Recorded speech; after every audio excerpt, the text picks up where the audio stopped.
"You're outdated. We're done here," the CEO hissed. The words landed softly, almost polite. I didn't argue. I didn't flinch. I didn't even blink. "Understood," I said. That was the moment the retirement trust activated its voting rights. By Monday morning, the board convened an emergency meeting with one question echoing through the glass tower like a gunshot. Who just fired the person who owns 76% of the shares? But that wasn't the first betrayal. It was just the loudest. The real wars started months earlier in a beige courtroom that smelled like old paper and bad intentions, when my parents sued me for $500,000 and called it love. By 24, I had done what my parents liked to brag about at dinners they didn't invite me to. Paid off six-figure student loans, bought a luxury loft with floor-to-ceiling windows and silence that felt earned, built $1 million company from a folding desk, a cracked laptop, and insomnia. They took credit for all of it, not with money, with stories. "I raised her to be independent," my mother would say. Wine glass tilted, smile sharp. The truth was quieter. I raised myself.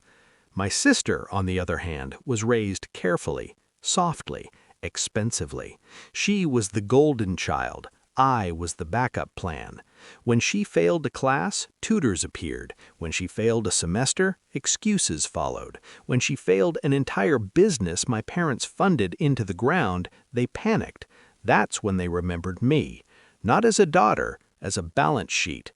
The envelope arrived on a Tuesday, thick, cream-colored, legal. I remember the weight of it in my hands, how official betrayal feels heavier than personal betrayal.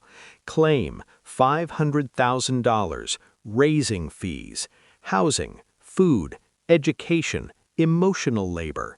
They itemized my childhood like a tax deduction. The reason? My sister had burned through their savings, again, and they needed me to fix it, again.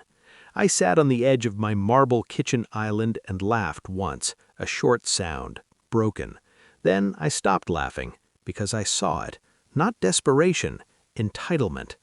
I didn't call them, I didn't cry, I didn't post quotes about boundaries. I opened a folder, then another, then another.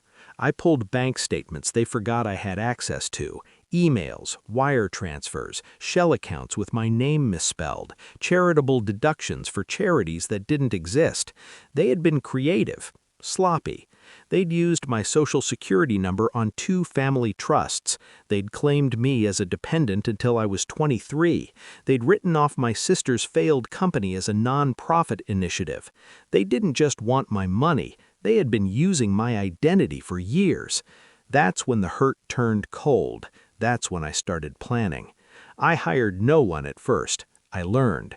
Tax code at night, case law in the mornings, fraud patterns during lunch.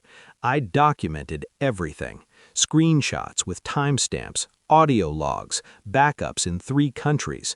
I created a retirement trust and moved my shares quietly, legally, permanently. I waited, because revenge isn't loud, it's patient. Their lawyer called, polite, confident. "We'd like to settle quietly." I said no. They laughed. So did I, internally. I filed my response. Attached, Exhibits A through Z, fraud, identity misuse, false filings, money laundering through family accounts.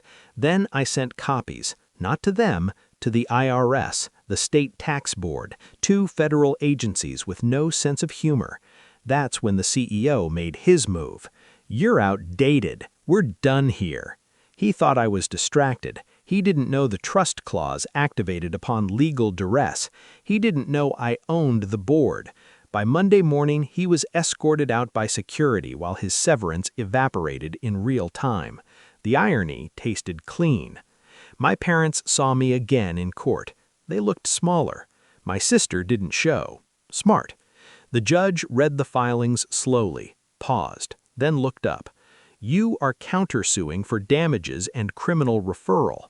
"Yes," I said. My mother started crying. I felt nothing. The IRS agent didn't. Audits began. Accounts froze. Their house went under review. Their lawyer withdrew. The case against me was dismissed with prejudice. Mine moved forward. My sister disappeared. My parents stopped calling. I didn't celebrate. I closed my laptop, stood by the window of my loft, watched the city move without them. Justice doesn't clap. It settles.